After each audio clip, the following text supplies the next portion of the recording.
বাউল শিল্পী আবুল সরকার উনি আল্লাহকে নিয়ে এমন কিছু মন্তব্য করেছে যেটা সাধারণ মুমিন মুসলমান বান্দারা মানতে পারে নাই। তিনি আল্লাহ তাআলাকে নিয়ে এমন কিছু কটূক্তি করেছেন, কোরআনকে নিয়ে এমন কিছু খারাপ মন্তব্য করেছেন, আল্লাহকে নিয়ে এমন কিছু খারাপ মন্তব্য করেছেন যেগুলো আসলে মানার মতো না। যদি কোনো ব্যক্তি এই কথা বলে সে মুমিন থাকতে পারে না, মুসলমান থাকতে পারে না, সে কাফের হয়ে যায়। এই জন্য আমাদেরকে বাউল সম্প্রদায় সম্পর্কে আমাদেরকে জানতে হবে A to Z। আজকে আমরা এই বাউল সম্প্রদায়কে নিয়ে জানবো ইনশাল্লাহ। আমরা যদি ধৈর্য ধারণ করে পুরো আলোচনাটা শুনি তাহলে ইনশাল্লাহ আমাদের এই বাউল সম্প্রদায় সম্পর্কে বড় ধরনের মোটামুটি একটা জ্ঞান আমাদের ভেতরে আসে পড়বে ইনশাল্লাহ। এই বাউল সম্প্রদায়, সর্বপ্রথম আমরা জানব বাউল শব্দটির উৎপত্তি স্থল কি। এই বাউল শব্দটির মূল কি ছিল এই সম্পর্কে আমি তিনটা কথা আপনাদেরকে বলছি। এক নাম্বার, বাউল শব্দটি মূলত বাংলা বাতুল শব্দ থেকে উদ্গত। আর বাতুল শব্দের অর্থ হইল পাগল। বাতুল শব্দের অর্থ হইল পাগল। অতএব বাউল মানেই পাগল, বাউল মানেই পাগল। কারণ হলো বাউল ধর্মের মধ্যে সিদ্ধি খাওয়া বা গাঁজা খাওয়ার একটা বিধান আছে। তাদের ধর্মে গাঁজা খাওয়া জায়েজ। তারা গাঁজাকে গাঁজা না বলে সিদ্ধি বলে। কেন তারা এই সিদ্ধি খায়? যেহেতু বাউল শব্দের অর্থই পাগল, আর পাগল না হলে বাউল হওয়া যায় না, আর গাঁজা না খাইলে পাগল হওয়া যায় না। সিদ্ধি খাইলে পাগল হয়, পাগল হইলেই বাউল হয়। এই জন্য বাউল ধর্মের মধ্যেই গাঁজা খাওয়ার বা সিদ্ধি খাওয়ার বিধানটা আছে। দুই নাম্বার, ডক্টর আনোয়ারুল করিম তার বাউল বইয়ের মধ্যে লিখেছেন বাউল শব্দটি বাল শব্দ থেকে উদ্গত। বাল একটি মূর্তির নাম, একটা দেবতার নাম। প্রাচীন কালে এই দেবতার পূজা করা হতো। আর তাওরাত, জবুর, ইনজিল এবং কোরআনের মধ্যে এই বাল মূর্তি বা দেবতার উপাসনা করাকে নিষিদ্ধ বলে ঘোষণা করা হয়েছে। ডক্টর আনোয়ারুল করিম উনি বলছেন যে বাল থেকেই বাউল হয়েছে। কেমনে? প্রথমে শব্দটি ছিল বাল, এরপর হয়েছে বাউল, বয়াকা ও ল, বাউল। এরপরে শব্দটাকে পরিবর্তন করে বানানো হয়েছে বাউল, বয়াকা রস ল, বাউল। এইভাবে বাউল শব্দটি বাল থেকে বাউল, বাউল থেকেই বাউল, এইভাবে পরিবর্তন হয়ে আসছে। আর যেহেতু সমস্ত ধর্মগ্রন্থের মধ্যেই এই বাল নামক মূর্তির উপাসনা করাকে নিষিদ্ধ বলে ঘোষণা করা হয়েছে। কেন নিষিদ্ধ করা হয়েছে? কারণ হইল ওনারা বলছেন যে এই ধর্মের প্রাথমিক উপাসনা হলো যৌনাচার করা। এই বাল দেবতাকে যারা উপাসনা করত, এই ধর্মের মৌলিক উপাসনা ছিল যৌনাচার করা। আর বাউল ধর্মকে বাউল ধর্ম এই জন্যই বলা হয় যে এই ধর্মের মধ্যে যৌনাচার করতে হয়, নাউজুবিল্লাহ। অন্যথায় কে বাউল হইতে পারে না। বাউল হতে হলে একটা যোগ সাধনা করতে হয়। আর এই সাধনার মধ্যে একজন নারী একজন পুরুষ লাগে। অর্থাৎ নারী এবং পুরুষে যদি যৌনাচার করে তাহলেই এই সাধনা তারা করতে পারে। আর এই সাধনা করতে পারলেই সে বাউল বলে খ্যাতি লাভ করতে পারে। এটা হলো বাউলের দুই নাম্বার উৎপত্তি স্থল। আমার কাছে বাউল শব্দের চমৎকার আরেকটা ব্যাখ্যা আছে। আল্লাহ রাসূল সাল্লাল্লাহু আলাইহি ওয়াসাল্লাম আরবি ভাষায় দুনিয়াতে আসছেন। আরবি থেকে বাউল শব্দের অর্থ কি? আরবি থেকে বাউল এটি একটি আরবি শব্দ। এই বাউল শব্দের অর্থ হলো পেশাব করা। বাউল শব্দের অর্থ হলো পেশাব করা। আল্লাহ রাসূল সাল্লাল্লাহু আলাইহি ওয়াসাল্লাম রাস্তা দিয়ে যাচ্ছিলেন, প্রতিমধ্যে একটি কবরকে দেখলেন। কবরের মধ্যে শাস্তি দেয়া হচ্ছে। আল্লাহ রাসূল সাল্লাল্লাহু আলাইহি ওয়াসাল্লাম বললেন এই কবরটার মধ্যে শাস্তি দেয়া হচ্ছে দুই কারণে। কয় কারণে? দুই কারণে। আল্লাহ রাসূল সাল্লাল্লাহু আলাইহি ওয়াসাল্লাম বললেন একটা শাস্তি দেওয়া হচ্ছে বাউলের কারণে, একটা শাস্তি দেওয়া হচ্ছে কেন? বাউলের কারণে। তখন আল্লাহ রাসূল সাল্লাল্লাহু আলাইহি ওয়াসাল্লাম বলেন হাদিসের মধ্যে, ইস্তানজিহু মিনাল বাউল, তোমরা বাউল থেকে বিরত থাকো। কেন? এই বাউলের কারণেই তার কবরের মধ্যে শাস্তি দেওয়া হচ্ছে। আর বাউল শব্দের মানে কি? পেশাব করা। বাউল শব্দ মানে পেশাব করা। বাউল এবং আবুল শব্দের মধ্যে মিল আছে। বাউল এবং আবুল শব্দের মধ্যে, যেই বাউল শিল্পী আবুল সরকার কোরআনকে নিয়ে খারাপ মন্তব্য করেছে, আল্লাহ তাআলার ব্যাপারে খারাপ মন্তব্য করেছে, এই বাউল সরকার আর এই বাউলের মধ্যে, আবুল সরকার আর এই বাউলের মধ্যে একটা মিল আছে। বাউল মানে পেশাব করা, আর আবুল মানে আমি পেশাব করি। বাউল মানে পেশাব করা, আবুল মানে আমি পেশাব করি। এটা আলেমেরা বুঝবে বা মাদ্রাসার ছাত্ররা বুঝবে যারা আরবি গ্রামার বোঝে। আল বাউলু মাসদারটাকে, মূল শব্দটাকে, মূল এই শব্দটাকে আরবি থেকে রূপান্তরিত করতে করতে, বালা ইয়াবুলু বাউলান, এখান থেকে পরিবর্তন করতে করতে এক পর্যায়ে গিয়ে হয় আবুলু নাবুলু। আবুলু নাবুলু, এই আবুলুকে সহজ ভাষায় বলা হয় আবুল, আর নাবুলুকে সহজ ভাষায় বলা হয় নাবুল। আবুলু এটা হলো সিঙ্গুলার, এক বচন, বহু বচন না। আর নাবুল এটা হলো প্লুরাল, বহু বচন। তাহলে আবুল অর্থ বাংলাতে হইলো আমি পেশাব করি। তাহলে বাউল আর আবুলের মধ্যে মিলটা হইলো বাউল মানে পেশাব করা, আর যেই আবুল সরকার আল্লাহকে নিয়ে খারাপ মন্তব্য করেছে, কোরআনকে নিয়ে খারাপ মন্তব্য করেছে, তার অর্থ হইলো আমি পেশাব করি। মানে সে পেশাব করে সারা দুনিয়াটাকে নাপাক করে দিয়েছে, মানে সে আল্লাহর ব্যাপারে ভ্রান্ত মতবাদ অবলম্বন করে সে তার পুরো দেহসত্ত্বটাকেই কুফরিতে রূপান্তরিত করেছে। নাউজুবিল্লাহ। এই জন্য বললাম আবুল আর বাউলের মধ্যে মিল আছে। যাই হোক, এ হলো বাউল শব্দর সম্পর্কে আমরা তিনটা জানলাম। এবার আমাদের মধ্যে প্রশ্ন হতে পারে, তাহলে বাউলের ধর্ম কি? বাউল সম্প্রদায়, এদের ধর্ম কি? এরা মুসলমান না কাফের না হিন্দু না বৌদ্ধ না খ্রিস্টান? প্রশ্নের উত্তর হইল এদের কোনো ধর্ম নেই। বাউলদের কোনো কি নেই? ধর্ম। এরা মুসলমান না, এরা হিন্দু না, এরা খ্রিস্টান না, এরা বৌদ্ধ না, কিচ্ছু না। বাউল সম্প্রদায় এরা মুসলমান না, এরা হিন্দুও না, এরা খ্রিস্টানও না। কেন? এই বাউল সম্প্রদায় মনে করে তারা মসজিদে যায় না। বাউল সম্প্রদায় কি করে না? মসজিদে যায় না, মন্দিরেও যায় না, গির্জায়ও যায় না। যদি মুসলমান হইতো তাহলে মসজিদে যাইতো, যদি হিন্দু হইতো তাহলে মন্দিরে যাইতো, খ্রিস্টান বৌদ্ধ নাসারা হইলে এরা গির্জায় যাইতো। এরা মসজিদেও যায় না, মন্দিরেও যায় না, গির্জায়ও যায় না। এরা মনে করে মানুষ মারা গেলে জানাজা দেয়া যায় না, এই জন্য এরা মারা গেলে জানাজা নেই এদের। আবার এরা মুসলমান না, এই জন্য জানাজা দেয় না। আবার এদের দেহটাকে পোড়ানো হয় না, কারণ এরা হিন্দু না, হিন্দুর দেহ পোড়ানো হয়, এই জন্য এদের দেহটাকে এরা পোড়ায়ও না। অনুরূপ ভাবে এরা নামাজ, রোজা, ঈদ কোনো কিছুকেই মানে না। তাহলে বোঝা গেল এই বাউল সম্প্রদায়, এদের কোনো ধর্ম নেই। এরা মুসলমান না, হিন্দু না, খ্রিস্টানও না, এরা স্বতন্ত্র একটি ধর্ম। এদের নিজস্ব কিছু সক্রিয় বিধিবিধান আছে। তাহলে এদের ধর্মটা মূল কিভাবে চলে? এই বাউল সম্প্রদায়ের নবীর নাম হলো লালন শাহ। বাউল সম্প্রদায়ের নবীর নাম কি? লালন শাহ। নাউজুবিল্লাহ। এদের নবীর নাম হলো লালন শাহ। এই লালন শাহ একটা বড় খাটাস। এই ভারতবর্ষের মধ্যে এই বাউল সম্প্রদায়ের উৎপত্তি ঘটিয়েছে এই হলো লালন শাহ। এই লালন শাহর অনেক জায়গাতে অনেক বড় বড় আখড়া আছে, আপনারা দেখবেন লালন শাহ নামে। এই জন্য বাউল সম্প্রদায়ের নবীর নাম হলো লালন শাহ। এর মতাদর্শকে এরা গ্রহণ করেছে। এদের মূল থিম হইল যে এরা হলো নারী পুরুষ সংমিশ্রণ জীবন বিধাকে তারা বেছে নিয়েছে। অর্থাৎ নারী এবং পুরুষ এরা একত্রিত হয়ে এরা জীবন যাপন করবে, এটাই তাদের সক্রিয় একটা বিধান। এরা কিন্তু বিয়ে করে না, বিয়েকে স্বীকারও করে না।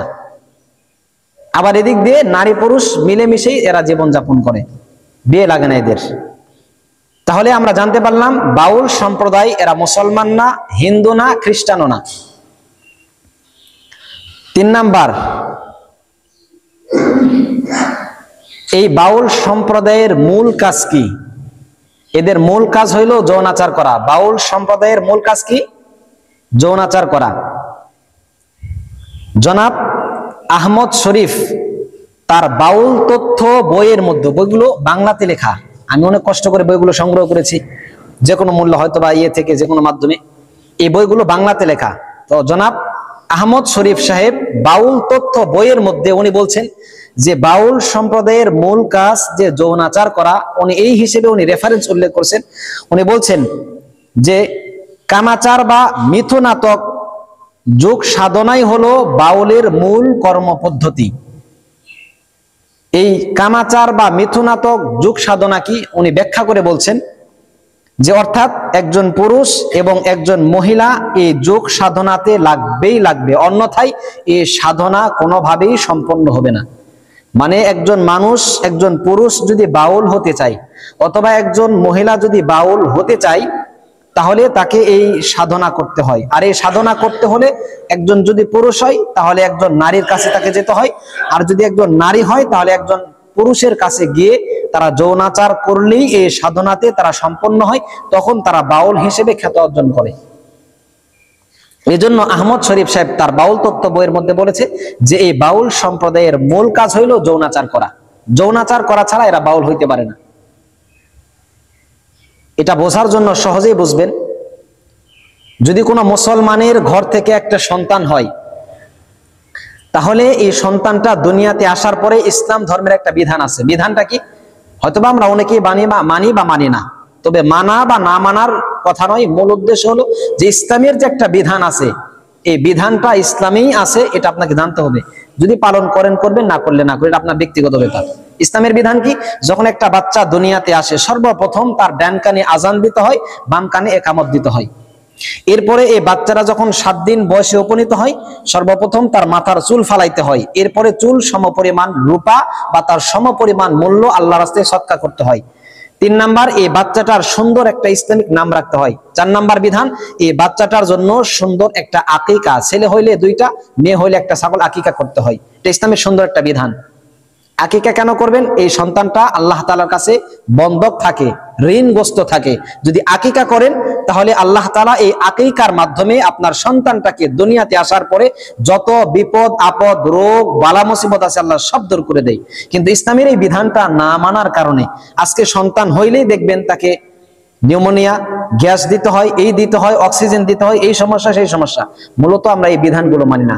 আর যেহেতু 80% বাচ্চা হাসপাতালে সিজারের মাধ্যমে হয়, অপারেশনের মাধ্যমে হয়, হাসপাতালের মধ্যে ক্লিনের মধ্যে এই বিধানটা থাকে না, অর্থাৎ বাচ্চার কানে যে আজান দেবেন এই সিস্টেমটা ওখানে থাকে না। যদি আপনি আলেম হন বা আপনার ভিতরে ইসলামিক জ্ঞান থাকে তাহলে হয়তো আপনি ব্যক্তিগতভাবে কাজটা করেন, অন্যথায় এদের মাধ্যমে মানে প্রাতিষ্ঠানিক ভাবে এরকম কোনো বিধান সেখানে থাকে না। এই জন্য সর্বপ্রথম বাচ্চার কানের মধ্যে গানের আওয়াজ যায়। তো যেই বাচ্চাটার জন্মের মধ্যেই, জন্মের শুরুতেই বাচ্চাটার কানে যখন শয়তানের আওয়াজ আসে, গানের আওয়াজ আসে, এই বাচ্চাটা ভবিষ্যতে কি করবে এর দ্বারা ভালো কোনো আশা করা যায় না। তো যেটা বলতেছিলাম, ইসলাম ধর্মের একটা বিধান আছে, অনুরূপ ভাবে খ্রিস্টানদের একটা বিধান আছে। যখন একটা বাচ্চা দুনিয়াতে আসে, আসার পরে হয়তোবা 5 দিন পরে অথবা 6 দিন পরে অথবা 3 দিন পরে একটা ফিক্সড টাইম তাদের আছে। এই সময়ে একজন গির্জার যে পোপ, যে মূল প্রধান, তার কাছে এই সন্তানটাকে নিয়ে যায়। যাওয়ার পরে তাকে বলে যে এই সন্তানটাকে পরিশুদ্ধ করে দাও। সন্তানটাকে নিয়ে যাওয়ার পরে রং দিয়ে এই বাচ্চাটাকে সুন্দর করে গোসল করিয়ে দেয়। এটার মাধ্যমে এই সন্তানটাকে এই ধর্মের মধ্যে নিয়ে আসে তারা। হিন্দু ধর্মের মধ্যেও এরকম একটা বিধান আছে, সন্তান যখন প্রসব করে, সন্তান দুনিয়াতে আসার পরে তারা তাদের ধর্মের বিধান অনুযায়ী একটা কাজ করে সন্তানকে প্রসেসিং করে এই ধর্মের মধ্যে তারা নিয়ে আসে। ঠিক তদ্রুপ ভাবে এই বাউল সম্প্রদায়ে যদি কেউ বাউল হতে চায় তাহলে একজন নারী একজন পুরুষের মাধ্যমে প্রসেসিং করে তাকে ধর্মের মধ্যে আসতে হবে, অর্থাৎ যৌনাচারের কাজ করে এই ধর্মের মধ্যে তাকে আসতে হবে। এ হলো বাউল সম্প্রদায়। এরপরে আমরা কথা না বলি, কেউ কথা না বলি। এরপরে এই বাউল সম্প্রদায় আমরা একটা সাধারণ ভাবে যদি চিন্তা করি, যদি একজন ভালো মানুষ একজন মানুষকে গিয়ে একটা খারাপ কথা বলে, এটা তার মাইন্ডে লেগে যায়। হতে পারে সে নামাজ পড়ে না, রোজা রাখে না, আল্লাহকে বিশ্বাস করে। যদি আপনি তাকে গিয়ে বলেন যে এই গাছটা থেকে ফল চুরি করতে যাব আমি, তাহলে উনি নামাজ না পড়লেও অন্তত যদি মুসলমান হয় এই কথা বলে, তুমি চুরি করবে কেন, এটা অন্যায় কাজ, এই কথা বলবে না? এই বাউল সম্প্রদায় কত বড় চালাকি দেখেন, এরা হলো যৌনাচার করার জন্য এরা ইঙ্গিতমূলক কিছু শব্দ ব্যবহার করে থাকে। যৌনাচার করার জন্য কিছু ইঙ্গিতমূলক শব্দ তারা ব্যবহার করে থাকে। মানুষ মনে করে আরে এত সুন্দর শব্দ গানের মধ্যে বাউল বলছে, না জানি কি আধ্যাত্মিক লাইনের কথা বলছে। আচ্ছা বলেন তো দেখি, আমরা মুসলমানেরা জায়নামাজ বলে কি বুঝাই? আমরা আমাদের ইবাদতের জন্য সবচেয়ে সুন্দর একটা মাধ্যম জায়নামাজ, না? এটা ভালো জিনিস, পবিত্র জিনিস। এই জায়নামাজের উপরে আমরা দাঁড়িয়ে দাঁড়িয়ে নামাজ আদায় করি। এই বাউল সম্প্রদায় দেখেন জায়নামাজ বলে তারা বুঝায় কি? এরা বলে কি যে হলো সাধন সঙ্গিনীকে, অর্থাৎ যে মেয়েটার সাথে তারা যৌনাচার করে, যে মেয়েটার সাথে তারা জিনা করবে, এই মেয়েটাকে তারা বলে জায়নামাজ। এই মেয়েটাকে তারা কি বলে? জায়নামাজ বলে। কি বলে? দেখেন কত সুন্দর মুসলমানদেরকে গানের মধ্যে আলায়া ভোলিয়া কত সুন্দর করে বুঝাইতেছে যে সাধন সঙ্গিনীকে এরা জায়নামাজ বলে গানের মধ্যে উল্লেখ করে থাকে। আপনি তো মনে করলেন আরে জায়নামাজের কথা বলছে, না জানি বাউলটা কত ভালো মানুষ। কিচ্ছু না, জায়নামাজ বলে বোঝাইছে তার একজন সাধন সঙ্গিনী দরকার। তারা তাদের গানের মধ্যে বলে থাকে অমাবস্যা। এই অমাবস্যা বলে তারা মহিলাদের ঋতু চলাকালীন যে পিরিয়ড চলে, প্রত্যেক মাসে তাদের যে সমস্যা হয়, এই সমস্যাটাকে তারা অমাবস্যা বলে ব্যক্ত করে। এরপর তারা বলে বিভিন্ন গানের মধ্যে দেখবেন তারা বিভিন্ন গানের মধ্যে বিভিন্ন ইশারা ইঙ্গিতে একটা শব্দ ব্যবহার করে থাকে, বাঁকা নদী তারা বলে থাকে। এই শব্দটা এতটাই মারাত্মক এবং খারাপ, আমার বলতেও খারাপ লাগতেছে, তবে জানার জন্য বলতেছি, আমাদের জানতে হবে। এই বাঁকা নদী বলে এরা মহিলাদের ওই যৌনিকে বোঝায়, নাউজুবিল্লাহ। এরকম এরা বলে লতা বলে সন্তানকে বোঝায়। এরপর তারা বলে কুমারী বলে এরা হলো কামোত্তেজনাকে বোঝায়। সরাসরি বললে না, এরা হলো এরকম ইঙ্গিতবাচক শব্দ গানের মধ্যে, কবিতার মধ্যে এবং তাদের যেই সিস্টেম গুলো আছে এগুলোর মধ্যে এরকম ইঙ্গিতবাচক শব্দ তারা ব্যবহার করে থাকে। কারণ আমি আগেই বলছি, যদি সরাসরি একটা কথা আপনি বলেন যে আমি কিন্তু গাছের ফল চুরি করতে যাব, তাহলে কিন্তু আমাকে ধমক দিবেন। এই জন্য সরাসরি এরা এই কথাগুলো এইভাবে না বলে ইঙ্গিত আকারে এরা বলে, কারণ এই শব্দগুলো বাউল সম্প্রদায়ের মাঝে খুবই প্রচলিত, যেগুলোর অর্থ আমরা জানি না। এরকম তারা ইশারা এবং ইঙ্গিতবাচক শব্দ বলে মানুষকে যৌনাচার করার প্রতি তারা উদ্বুদ্ধ করে। এরা হলো বাউল সম্প্রদায়। আপনি শুনলে অবাক হবেন, এই বাউল সম্প্রদায় এরা এমন কিছু গান বলে যে গানগুলো অধিকাংশই আমরা জানি না, তবে উল্লেখযোগ্য দুইটা গান এরকম আছে আমরা সবাই জানি। বাউলদের উল্লেখযোগ্য দুইটা গান আমরা সবাই জানি কম বেশি। উল্লেখযোগ্য দুইটা গান, একটা গান হইলো, যদি এটা মসজিদ না হয়তো তাহলে ভালো করে টান দিয়ে বলা যাইতো, তাহলে মনে করতেন না আসলে এটা একটা গান। এই বাউল সম্প্রদায় দেখবেন অধিকাংশ জায়গাতে একটা গান বলে। তারা কি গান বলে? তারা বলে যে সময় গেলে সাধন হবে না, সময় গেলে, এটা কম বেশি সকলেই জানে এই গানটা। তারা বলে যে সময় গেলে সাধন হবে না। এই কথা বলে কি বলছে? সময় গেলে সাধন হবে না।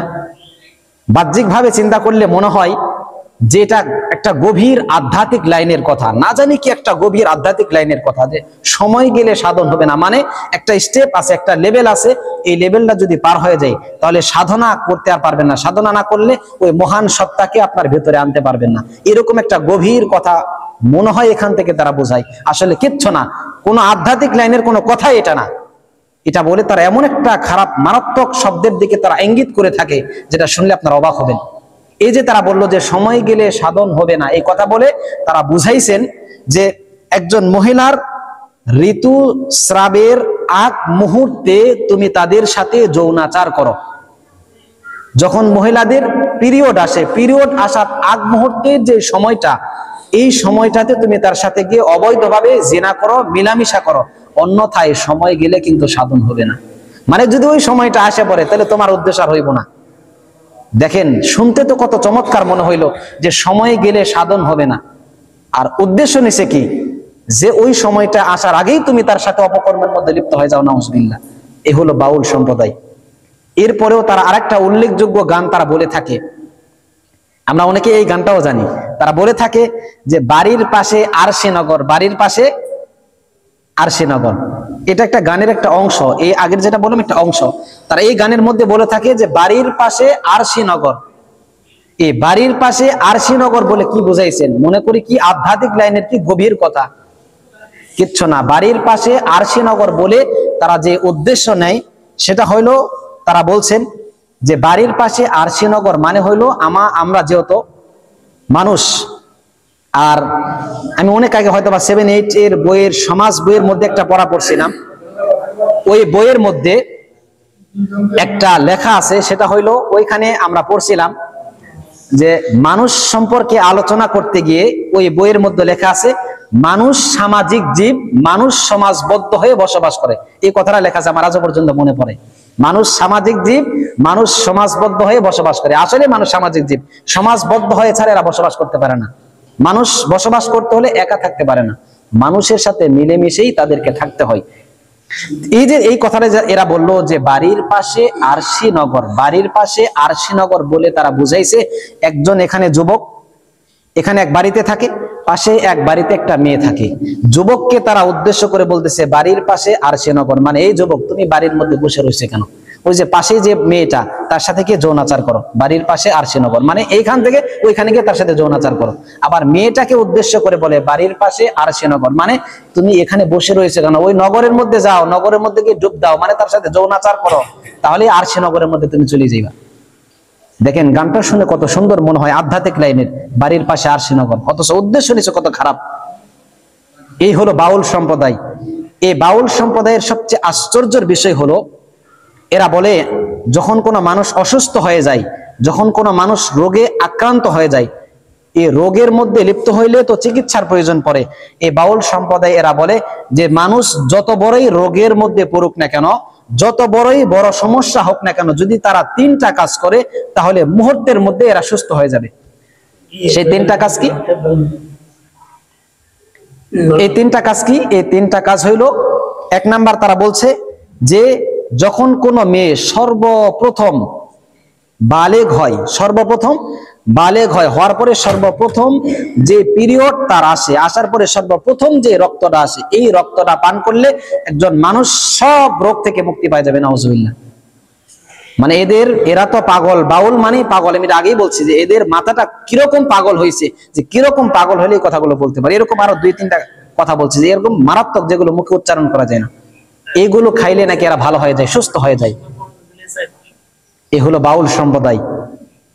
সর্বশেষ এই বাউল সম্প্রদায় ইসলামের শত্রু, মুসলমানদের শত্রু, কোরআনের শত্রু, রসুলদের শত্রু। 1986 সালে লালন শাহর আকরাই একবার একটা কোরআন খানির আয়োজন করা হয়েছিল। এই কোরআন খানির আয়োজন করতে গিয়ে সমস্ত বাউলেরা সেখানে উপস্থিত ছিল। সন হইল 1986-তে লালন শাহর আখড়াতে এই ঘটনা ঘটছিল। একটা কোরআন খানির আয়োজন করা হয়েছিল, সেইখানে সমস্ত বাউলেরা একত্রিত হয়ে তার প্রতিবাদ করে বলছে আপনি এখানে কেন কোরআন খানি করবেন?